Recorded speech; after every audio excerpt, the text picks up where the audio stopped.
Chinese President Xi and US President Trump discuss Phase 1 trade deal in phone conversation. French President Macron meets French soldiers fighting militants in West Africa as he begins two nations visit. And mixed reactions in the Democratic Republic of Congo over extension of UN troops mandate. Hello and welcome to CGTN. This is Africa Live and I'm Karen Roberts in Nairobi. Also coming up in the programme, Germany's $60 billion plan to convince citizens to go green and to save the planet. And in sports, South Africa's cricket team ready for a 4-test match series against the world champions, England. Let's begin in China, where President Xi Jinping has held a phone conversation with his US counterpart Donald Trump. The two leaders discussed the progress of the Phase 1 trade deal. Both agreed on pushing forward with the agreement, but President Xi also expressed serious concerns over Washington's interference in China's internal affairs. CGTN's Yo Yang has more. The Phase 1 economic and trade deal between China and the United States benefits both sides and the whole world. That is one of Chinese President Xi Jinping's key messages from his phone conversation with his US counterpart Donald Trump on Friday. The Chinese leader believes the Phase 1 deal was reached on the basis of equality and mutual respect.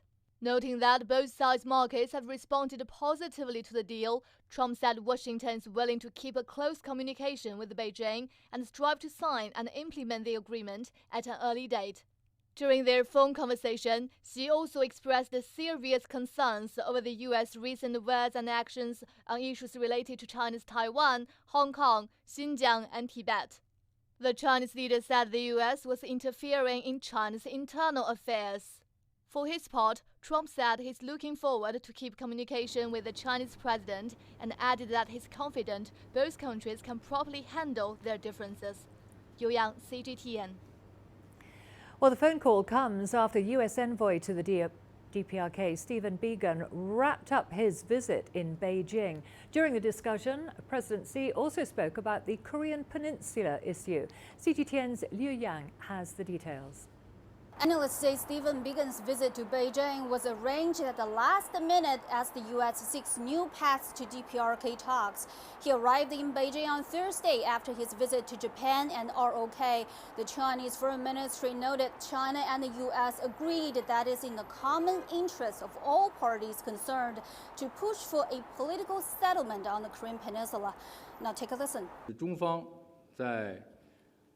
We hope that the U.S. and the DPRK will resume dialogue and contact as soon as possible, meet each other halfway and work actively together to find an effective solution to building confidence and properly managing disagreements.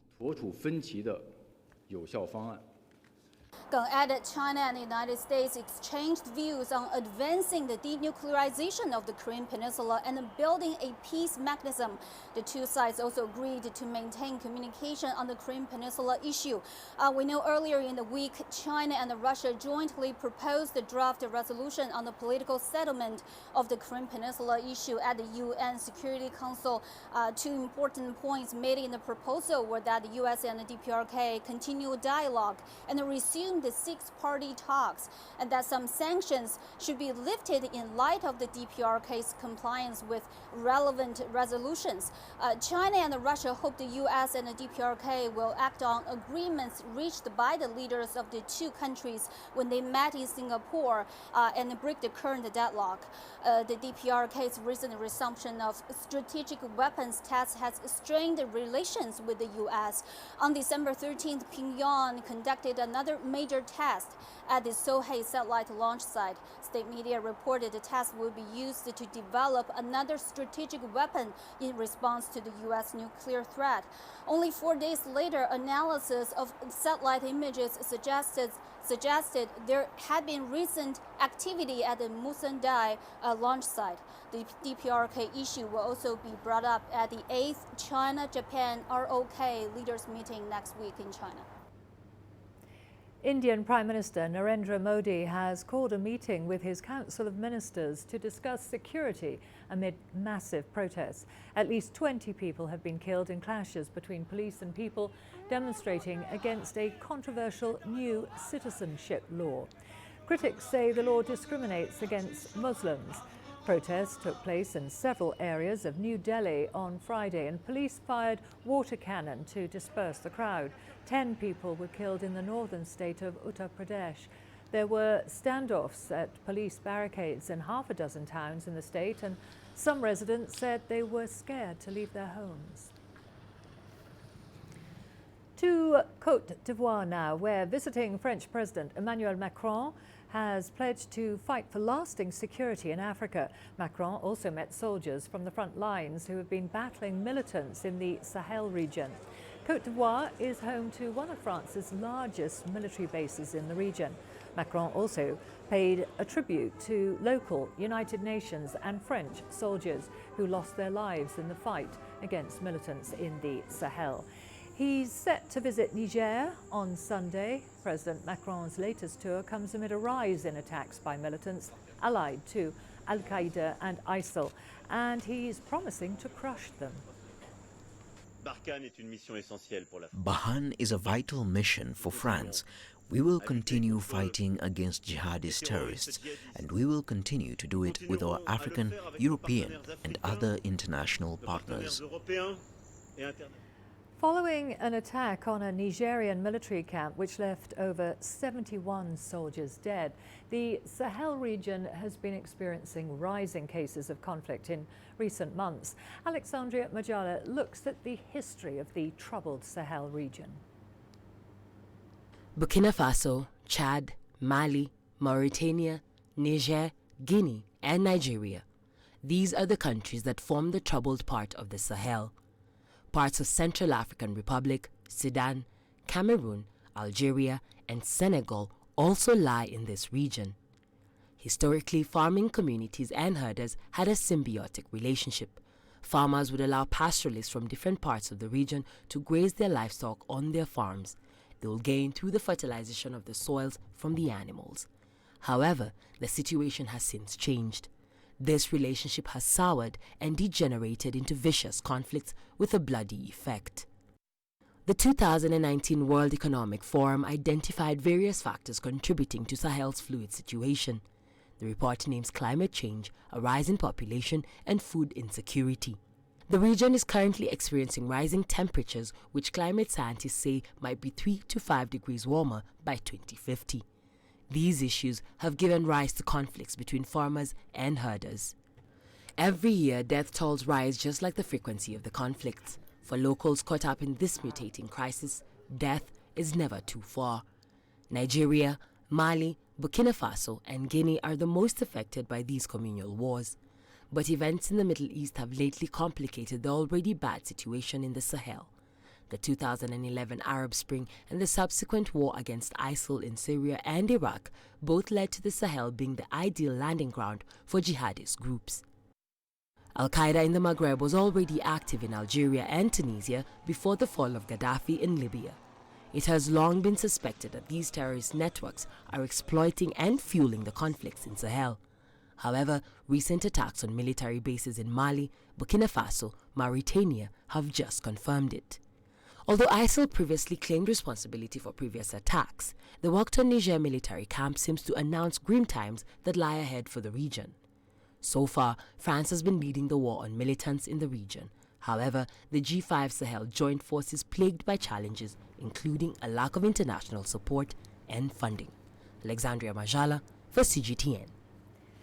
The UN Security Council's renewal of the UN peacekeeping mission's mandate in the Democratic Republic of Congo has been met with mixed reaction across the country. While some political analysts have hailed the move, many residents in eastern DRC have expressed disappointment about the new mandate.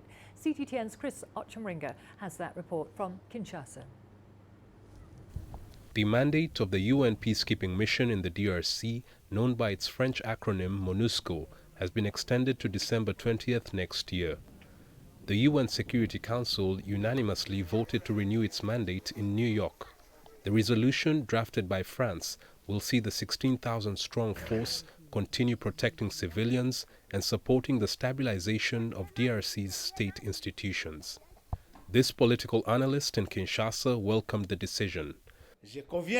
I support the extension, but it should be strengthened to deal with armed groups.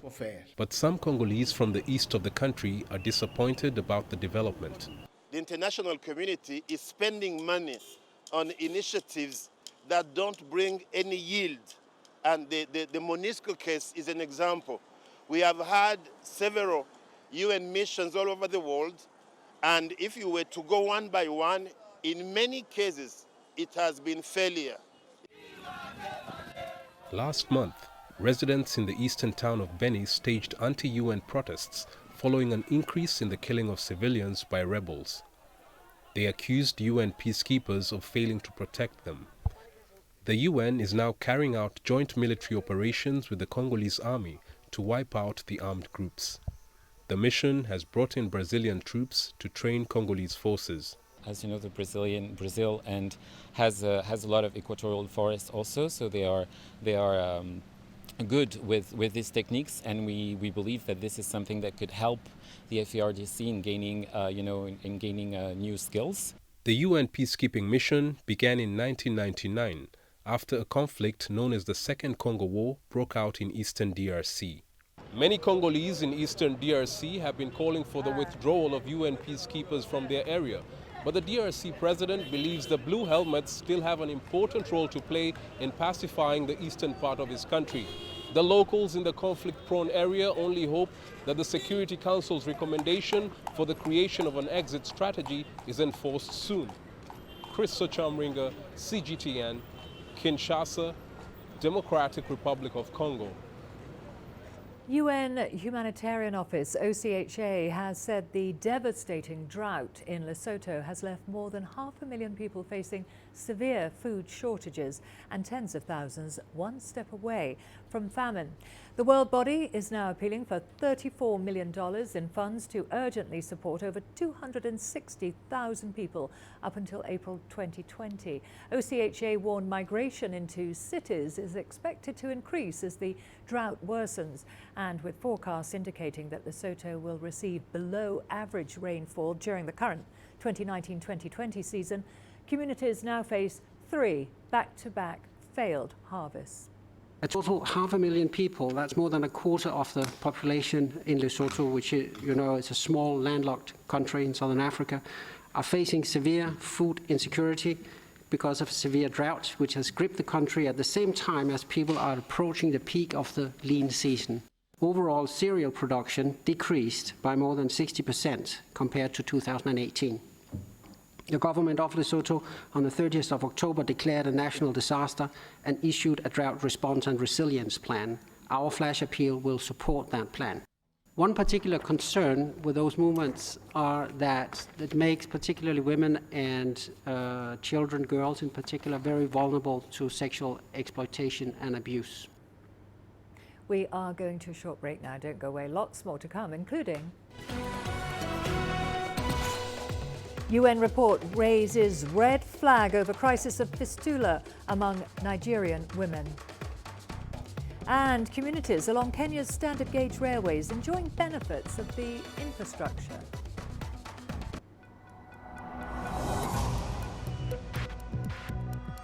Each day, there are millions of stories. Each one can open new perspectives, new possibilities. Wherever you look, we are there to see, discover, explore. We put the pieces together to find what really matters to you, all around the world, all around the clock. Our reporters are at home across the globe. From our headquarters in Beijing and production centers in Washington, Nairobi, and London, China Global Television Network. Stories from across the globe, reaching people across the globe. CGTN. See the difference.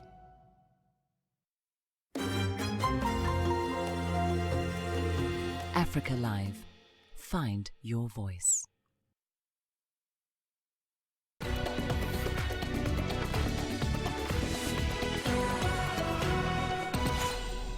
Let's now head to the Seychelles, where visiting Chinese State Councillor Wang Yong has held talks with President Danny Faure. The talks centred on bilateral ties. State Councillor Wang Yong said ties between China and the Seychelles have continued strengthening in the recent years, and this has seen a doubling of trade between the two nations. He also conveyed President Xi Jinping's greetings to President Faure. President Danny Faure called China a true friend. He also thanked Beijing for being a dependable partner in the social and economic developments of the Seychelles. Senegalese President Macky Sall held talks with Yang Jiechi, a member of the Political Bureau of the Communist Party of China's Central Committee and Director of the Office of the Foreign Affairs Commission of the CPC Central Committee. As the first West African country visited by President Xi Jinping, Senegal and China have engaged and cooperated in various fields. The two nations have also completed a series of important projects. China supports the implementation of the Senegal Emergent Plan and Senegal's successful hosting of the 2022 Youth Olympic Games. China is also willing to further explore the potential of infrastructure and industrial park construction. Senegal supports and participates in the joint construction of the Belt and Road Initiative. The two sides have expressed their willingness to take the opportunity of their position as co-chair of the China-Africa Cooperation Forum to advance the implementation of the outcome of the Beijing summit. Moving now to Mali, where a ceremony of a Luban workshop featuring traditional Chinese medicine has been launched in the capital, Bamako. Mali's education minister, the Chinese ambassador to Mali, representatives from China's Tianjin TCM, related schools and Mali's medical professors and students attended the ceremony. The Luban workshop is an important platform for providing local youth with vocational skills training. The Mali Luban workshop is co-built by Tianjin Medical College, Tianjin Hongqing Vocational School, Bamako University of Science and Technology, and Bamako University of Letters and Humanities. This follows President Xi Jinping's proposition back in 2018 during the China-Africa Cooperation Forum. President Xi called for the establishment of 10 Luban workshops for vocational training and the promotion of cooperation between China and Mali in the field of healthcare. This workshop will strengthen Sino-Malian cooperation in training, especially in public health. The implementation of professional training will employ the use of modern teaching methods and tools. We have just seen touch screens that will be used for various trainings that will take place in this room. Today, with the official establishment of the Luban workshop, we have a new, important and high level of cooperation, which is helpful for the vocational training and education of Mali's young people. This will help promote and popularize Chinese medicine and Chinese culture in Mali. And I also hope that it can help strengthen research methods and develop local traditional medicine in order to achieve mutual benefit and a win-win situation. The realization of this workshop was done by a team of technicians from China who worked hard night and day for 8 days. Since they've been here, they haven't rested. Congratulations to you. In the future, we will use Luban Workshop as a platform to bring traditional Chinese medicine and technology to Mali. Our two sides will jointly build majors and formulate personnel training and employment standards, which will not only train Mali talents who have mastered the skills of traditional Chinese medicine, but also integrate and innovate with Mali's traditional medicine to drive its development.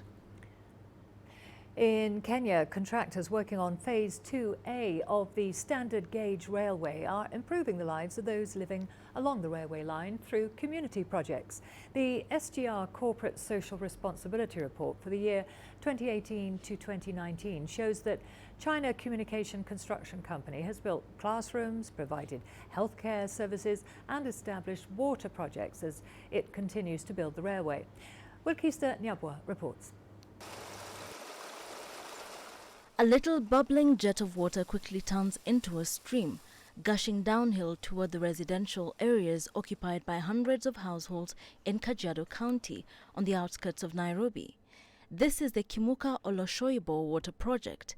It has only been running for 2 months, but already residents are feeling its impact.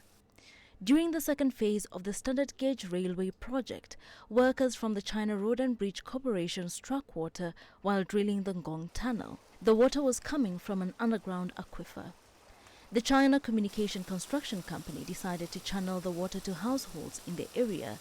They built some huge tanks with adequate capacity to serve over 10,000 people within and beyond the Kimuka area of Ngong. Previously, only about 35% of households in the expansive Kajiado County had easy access to clean water. But now that is changing, with this project bringing piped water right to the doorsteps of residents here. We used to travel long distances to get water, but now we only walk a few meters and we get water. But that's not the only change that the standard gauge railway has brought residents in its path. The Standard Gauge Railway Corporate Social Responsibility Report 2018-2019 details the transformation that is taking place around the railway as the China Communication Construction Company contributes to the community's development. Businesses cannot be sustainable if they are not having community at heart, and if they are not responding to their communities, and if they are not working well with the community. During the construction, we have created more than 70,000 jobs opportunity for local people and contributed to a 1% of the GDP growth of the Kenya. And we have already shouldered our social responsibilities by improving water facilities for local residents, providing free medical service, building schools, and participating in emergency relief.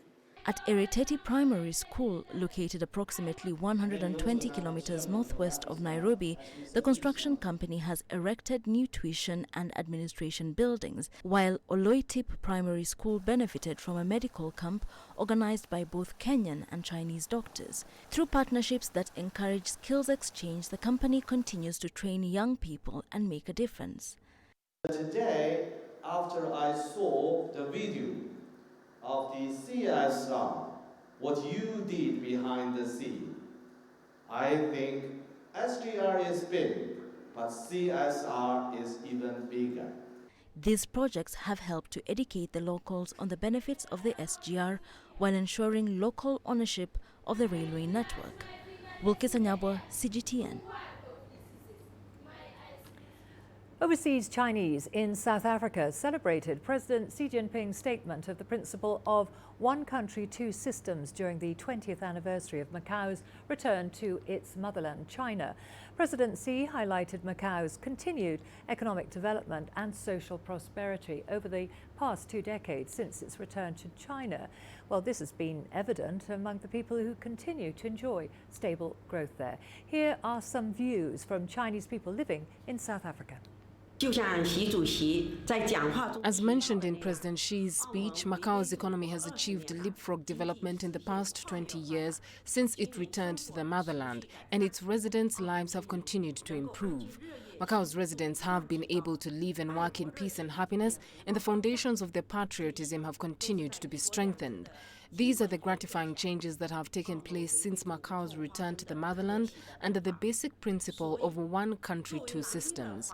Therefore, as overseas Chinese in South Africa, we are very happy and proud to be able to celebrate the 20th anniversary of Macau's return to our motherland.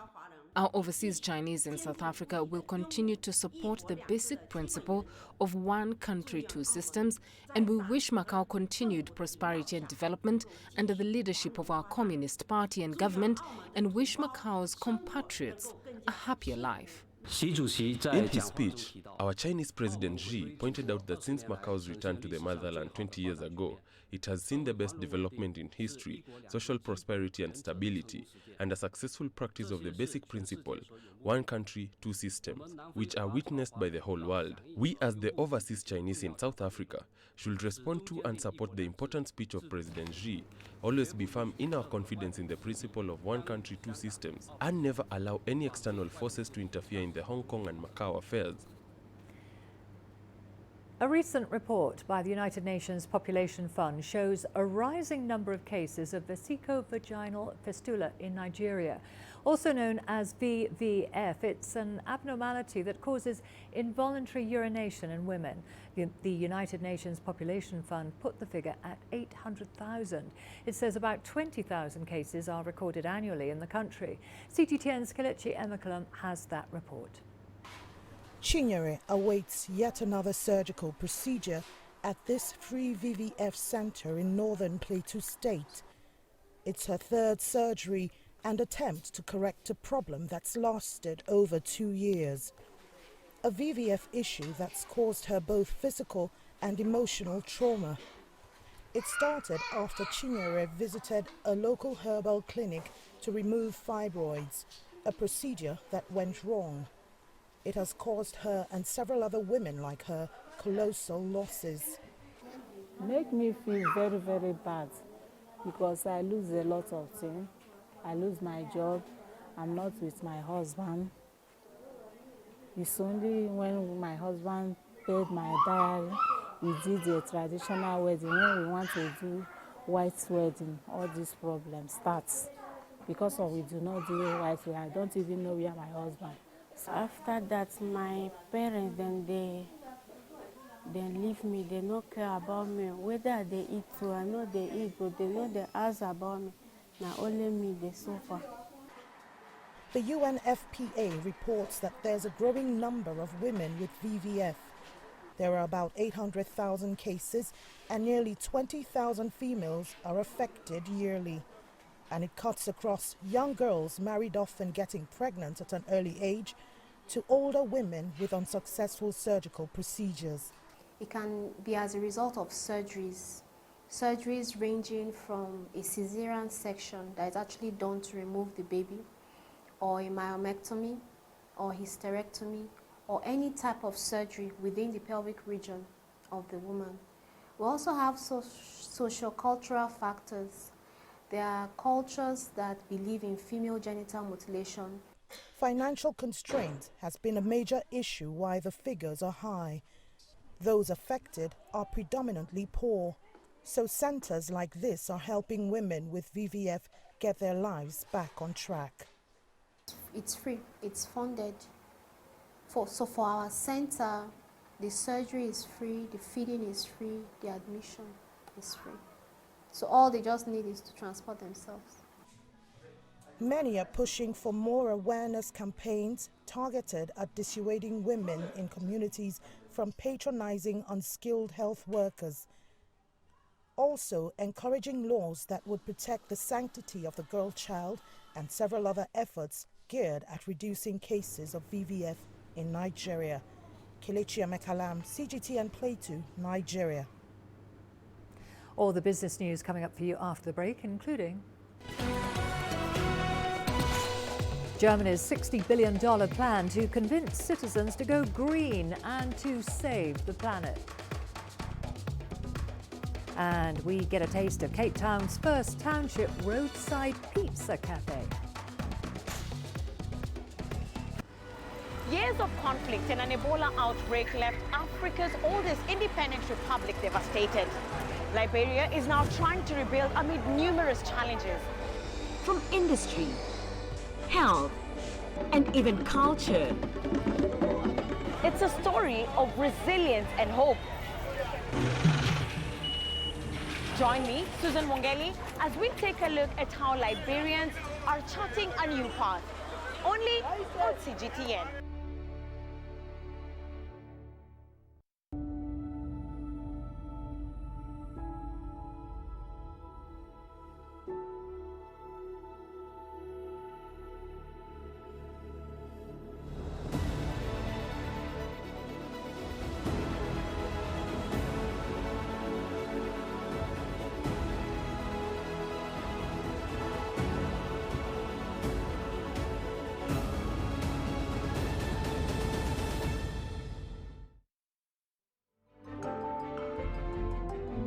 Africa Live. Find your voice.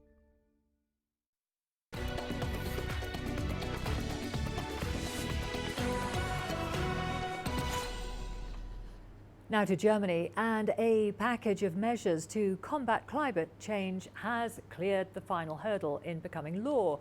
Germany's legislative body, the Bundesrat, had voiced concerns over the initial package, but it approved an amended version on Friday. Tony Waterman has the details from Frankfurt. The Bundesrat, which is comprised of officials from Germany's 16 states, they were concerned that they were going to have to bear the costs of this $60 billion climate package, which is just chock full of incentives for Germans to go green. Things like cutting taxes on long-distance trains and rebates for energy-saving home improvements. So under this amended package, they are going to receive compensation for any lost tax revenue, which is estimated to amount to $1.7 billion from 2021 to 2024, and perhaps even longer if necessary. The passage now paves the way for this climate pact to come into force starting next year. The first thing that Germans are going to see are cheaper train tickets. The rail tax is 19% right now. Come 2020, it's going to drop to 7%. The government is also allocating more money for rail improvements. But really, the cornerstone of this package is carbon pricing. And because when this price is set high enough, it can be quite effective at reducing consumption. That surcharge has now been set at $28 a ton starting in 2021. That climbs to $61 by 2025. Both of these pricing levels, though, are significantly higher than the original proposal, which was roundly criticized as being too low to curb climate change. It's expected that the CO2 levy will make a liter of fuel and home oil about 9 US cents more expensive. So to help offset these higher costs, the government is increasing the commuting allowance. It's a tiered system. It's going to top out at about 42 cents per kilometer. Electricity prices will also be lower because of a reduction in the EEG surcharge. This is a charge that people find on their electricity bill, which goes towards funding renewable energy projects like wind and solar. This package also provides tax deductions for certain environmentally friendly home improvements. All of these measures, they are aimed at cutting Germany's greenhouse gas emissions by 55% by 2030 compared to 1990 levels. This is the goal that the government not only set for itself, but has now made legally binding. Tony Waterman, CGTN, Frankfurt. Egypt has embarked on a plan to upgrade its rundown railway system. It includes buying new locomotives and introducing new IT systems for ticketing as well as operating trains. CGTN's Yasser Hakim has more. A set of new train locomotives arrived from General Electric to Alexandria Seaport. They're a batch from over 110 carriages meant to develop the railway system. They cost $600 million. We are delivering 110 locomotives today. There is also a 15-year maintenance and spare parts delivery contract for 181 carriages, in addition to upgrading 81 other train carriages and developing them. Egypt's railway has been neglected for decades. The result is a recurrence of tragic accidents that have killed scores of passengers. An upgrade of the railway system has become a main target for Egyptian President Abdel Fattah el-Sisi's second term in office. There are several other deals for new locomotives similar to this one with other American companies. We also signed a contract and the carriages are being produced now with Transnational, a Russian-Hungarian company, to deliver 1,300 first, second and third class coaches. They are all high-end coaches with latest technology and comfort facilities for passengers. The cost is $1,160 million. The overhaul will be done over several stages. The short-term plan ends in June 2020 when we complete the upgrade of existing locomotives, upgrade our maintenance centers and computerize the ticketing. On the medium term, we will add more coaches, carriages and new railway lines to reach 2 million passengers a day in 2022 from the 800,000 now. The total amount we are spending to completely overhaul the railway and underground metro system, including the stations, ticketing, railway lines, we are talking about spending $100 billion by the year 2024. It's not just about providing better services, but expanding the railway system as well. This is a very ambitious project by the government. The railway currently serves less than 1 million passengers a day. By 2024, it will be serving over 4 million passengers per day. Yes, Hakim for CGTN, Cairo. The Sino-Ivorian Investment and Public-Private Partnership Forum is underway in Abidjan in Cote d'Ivoire. The event is focused on setting up a legal framework that seeks to initiate collaboration between local entrepreneurs and Chinese companies. What's important for us young Ivorians is to educate our entrepreneurs through the development model of China. For us, the Chinese model can help us develop. But for that, it is necessary to know how to forge partnerships. China-Africa cooperation serves as an example for Cote d'Ivoire, but the government must create a framework that will allow Ivorian small and medium enterprises to work in partnership with the Chinese private sector. In Nigeria, getting blood to a patient in need is a race against the clock. However, Lifebank, a medical logistics startup, is revolutionizing the way that blood is transported. CGTN's Deju Badmus caught up with the company's CEO to explore how it's speeding up blood deliveries, mobilizing blood donations and saving lives. How do you operate? I mean, getting, for instance, blood donors to give blood without collecting money? So we're not a blood bank, so we don't collect blood. What we do is link people to blood banks. So first link donors to blood banks, then link blood banks to hospitals. So in terms of getting donors to commit to give blood, I think for the most part, people are willing, right? Nigerians are pretty giving generally.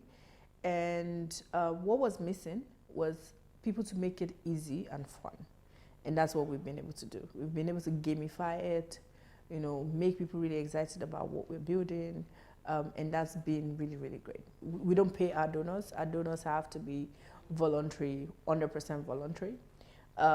We do give small rewards like, something, free co-working space, free manicure, that sort of thing. But there's very small non-monetary rewards. Of course, there are other people who do sell their blood. About 60% of all the blood in Nigeria is from paid donors. But we don't do that. We rely completely on voluntary blood donors. Was it really easy for you convincing investors now to invest in your idea and also convincing hospitals to sign up to Lifebank?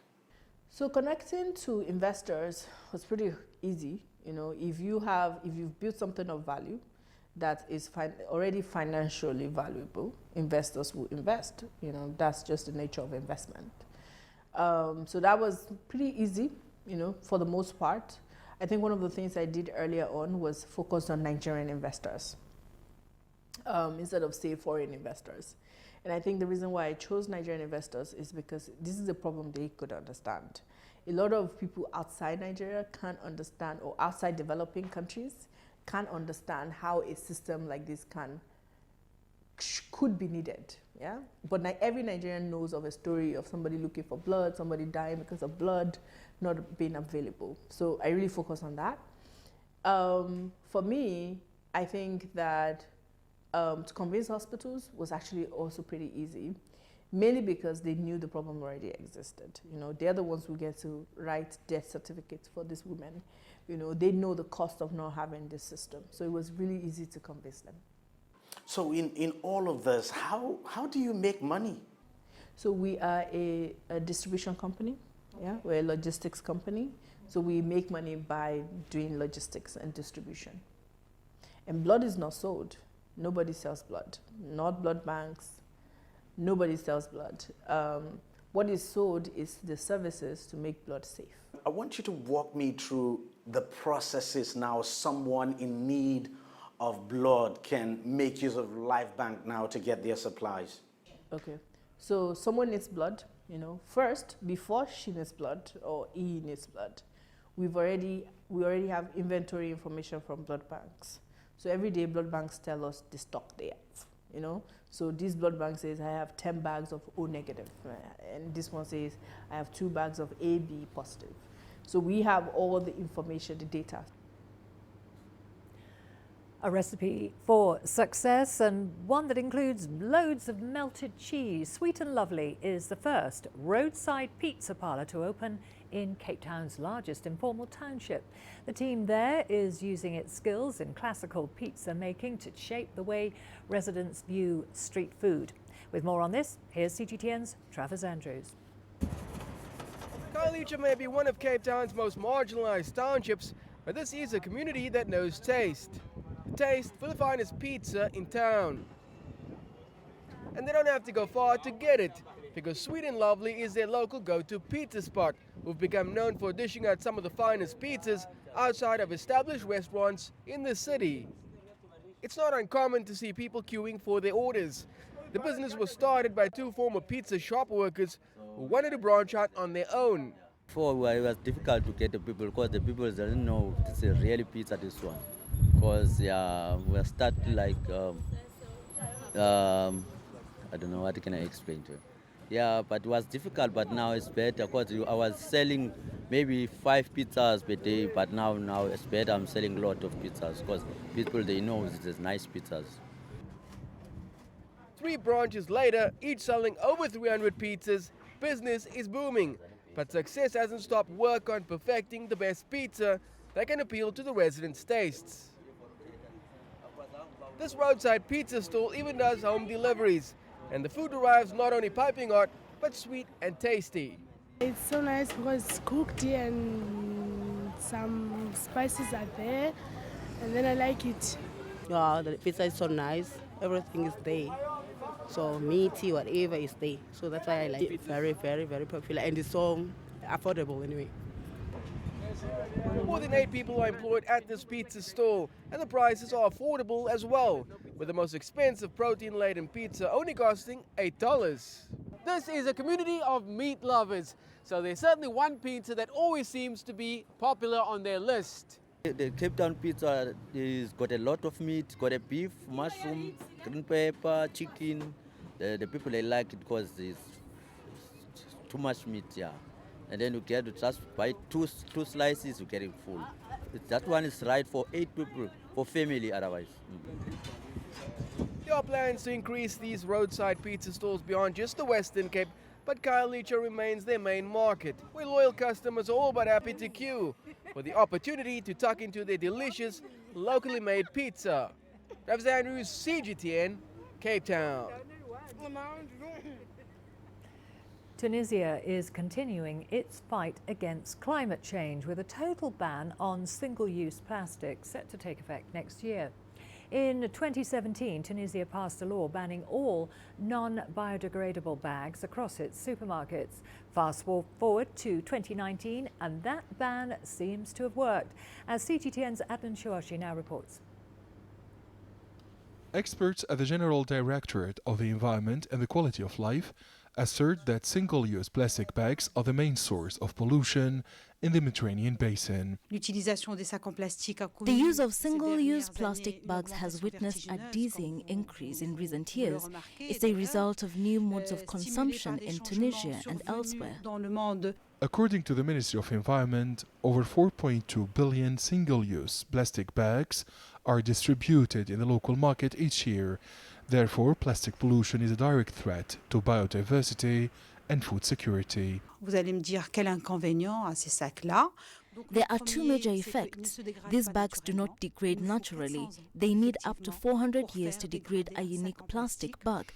In fact, non-destroyed and recycled plastic waste accumulates and dissipates in the environment, especially in marine environment. Small plastic bags are ingested by marine animals, and we find them in our food. A recent World Wildlife Fund WWF report entitled Stop the Plastic Torrent revealed that the Tunisian economy is losing about $20 million a year due to plastic pollution. Tunisians have always used eco-friendly bags made with natural materials, but the invasion of plastic bags has wreaked havoc and caused damage to the environment and the economy. Banning single-use plastic bags is underway, and it's encouraged by the state. Although its plastic products industry is small compared to other Mediterranean countries, Tunisia is the fourth largest consumer of plastic products per capita in the region. The North African country delivers about 80,000 tons of plastic waste to nature, representing nearly 15% of all plastic waste thrown into the environment in the Mediterranean, estimated at 600,000 tons per year. In 2018, the Tunisian Minister of Environment announced that there will be no production, selling, distribution or import of plastic bags from 2020. Authorities have taken into account the needs of manufacturers and distributors who have been given enough time to convert production and to produce biodegradable bags. Adnan Shawishi, CGTN, Tunis. After the break, a charity in Tunisia brings Christmas cheer to orphans. Join us in global business and see Africa through our eyes. The greatest journeys, the greatest sights, the greatest adventures. Here in Cote, this weir allows the locals to walk on water. We're far more than just TV news. We're your passport to the wonders of Africa. To bring you stories of struggle, survival and hope.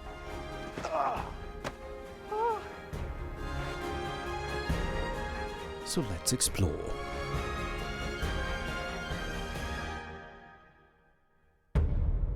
CGTN. See the difference.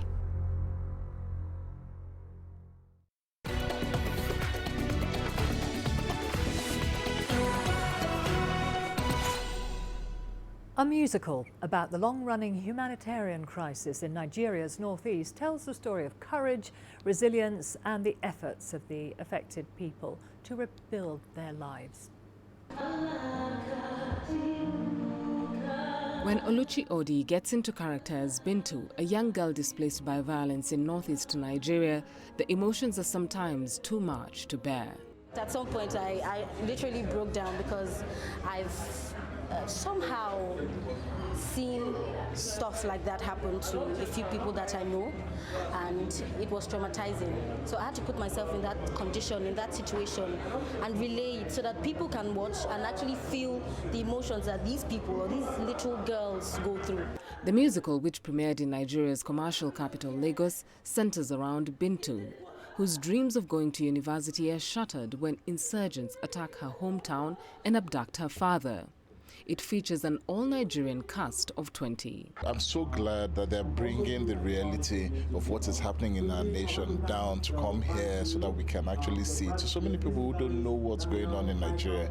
And this is the truth. It's a true story of families being torn apart. It's a true story of women being subjected to rape. It's a true story of people just dying because people blew them up. A decade-long Islamist insurgency has killed some 30,000 people and forced 2 million to flee their homes.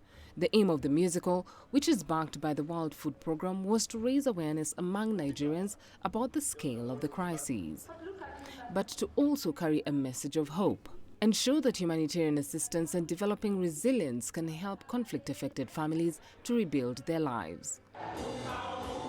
The United Nations estimates around 7 million people in northeast Nigeria need assistance. Beryl Oro, CGTN.